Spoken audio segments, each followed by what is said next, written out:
নমস্কার, আমি সুচারু আপনাদেরকে আজকের বিশেষ প্রতিবেদনে স্বাগত জানাই।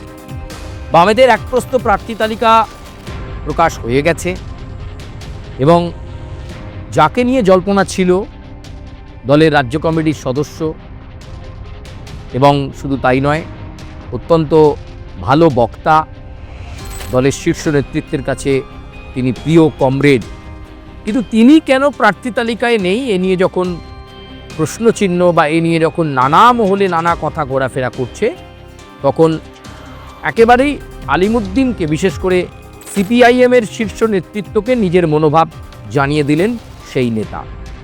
নির্বাচনে তিনি লড়তে চান না, আর কোনোদিনই তিনি নির্বাচনে লড়তে চান না, এটা তার ইচ্ছা।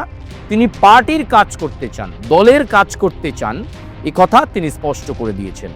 এ যেন অনেকটা ওই বামফ্রন্টের চেয়ারম্যান বিমান বসুর মতো, যাকে সেই সময় কখনো জ্যোতি বসু, কখনো প্রমোদ দাশগুপ্তরা বারবার বলেছিলেন নির্বাচনী লড়াইয়ে নামবার জন্য, কিন্তু বামফ্রন্ট চেয়ারম্যান বিমান বসু কখনোই চাননি নির্বাচনে লড়াই করতে, প্রার্থী হতে, ভোটে দাঁড়াতে, এমএলএ হতে, সাংসদ হতে, কখনই তিনি চাননি।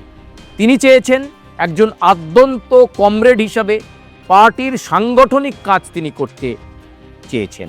তাই বারবার দলের একটা অংশের চাপ থাকা সত্ত্বেও তিনি পার্টির কাজে নিজেকে নিযুক্ত রেখেছেন বারে বারে।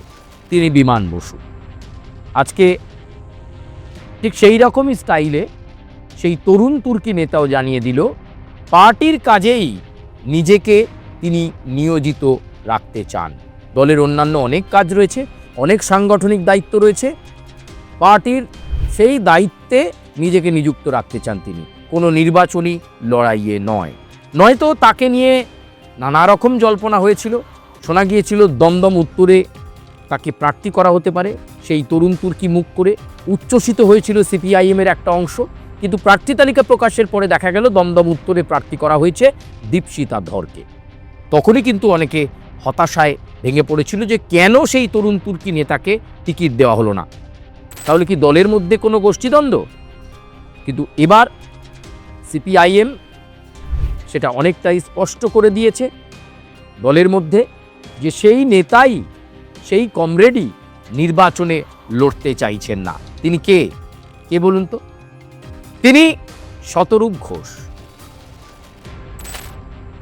তিনি নিজেই দলের কাছে জানিয়ে দিয়েছিলেন, প্রার্থী তালিকা যখন প্রস্তুত করা হচ্ছিল সেই প্রস্তাবিত প্রার্থী তালিকায় শতরূপ ঘোষেরও নাম ছিল, কিন্তু শতরূপ নিজে থেকে জানিয়ে দেন যে তিনি এবারের বিধানসভা নির্বাচন কেন, আগামীতেও আর কোনো নির্বাচনে তিনি প্রতিদ্বন্দ্বিতা করতে চান না, প্রার্থী হতে চান না, লড়াই করতে চান না।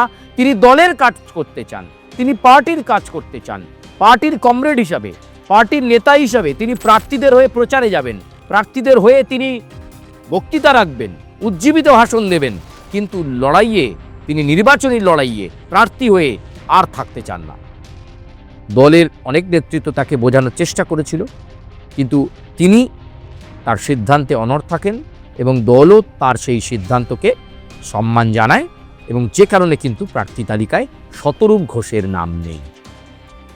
অনেকে অনেক রকম কথা বলেছেন, কিন্তু শতরূপ ঘোষ ঠিক এই কারণেই একেবারে আদ্যন্ত পার্টি কমরেড হিসেবে ওই অনেকটা বিমান বসুর মতো করে নিজেকে পার্টির কাজে নিয়োজিত রাখবার জন্যই 2026-এর বিধানসভা নির্বাচনের প্রার্থী তালিকায় শতরূপকে দেখা গেল না। এমনকি আগামীতেও কোনো নির্বাচনে তাকে প্রার্থী তালিকায় না দেখতে পাওয়ার সম্ভাবনাটাই প্রবল।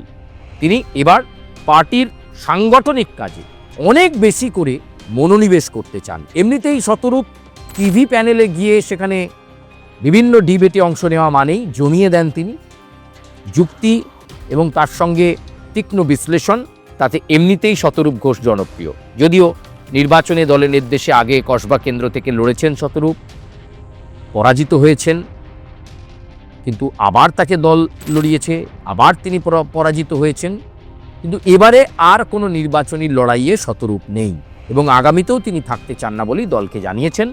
দলের একনিষ্ঠ কর্মী হিসাবে দলের কাজ, দলের দায়িত্ব তাকে দেওয়া হলে তিনি খুশি হবেন এবং তিনি সেই কাজটাই প্রাণখোলাভাবে করতে চান। শতরূপ ঘোষ মোহাম্মদ সেলিমকে জানিয়েছেন, বিমান বসুদেরকে জানিয়েছেন এমনকি সুজন চক্রবর্তীকেও জানিয়ে দিয়েছেন। এমন অবস্থায় দাঁড়িয়ে আলিমুদ্দিন এই সিদ্ধান্তকে মেনে নিয়ে সম্মান করেই শতরূপকে ভোটের বিভিন্ন কাজে ব্যবহার করবে এবং যারা তরুণ তুর্কি প্রার্থী হয়েছেন এই মীনাক্ষী মুখোপাধ্যায় বা সায়ন ব্যানার্জি, তাদের সমর্থনে শতরূপকে পাঠাবেন দলের নেতৃত্ব প্রচারের জন্য। এটাই এই মুহূর্তে অত্যন্ত গুরুত্বপূর্ণ আপডেট। এবং আপনাদের কি মনে হয় কেন শতরূপ ঘোষ এই নির্বাচনী রাজনীতি থেকে নিজেকে সরিয়ে নিলেন, লড়াইয়ে নামলেন না কেন?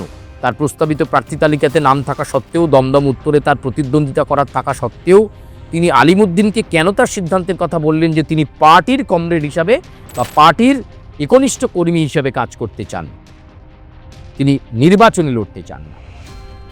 এ বিষয়টা নিয়ে আপনারা কি আলোকপাত করছেন? শতরূপের এই সিদ্ধান্ত কি সঠিক সিদ্ধান্ত? আদ্যন্ত পার্টি কমরেড হিসাবে পার্টির সাংগঠনিক কাজ যে তিনি করতে চাইছেন? আপনারা আপনাদের সুচিন্তিত মতামত কমেন্ট বক্সে জানাবেন।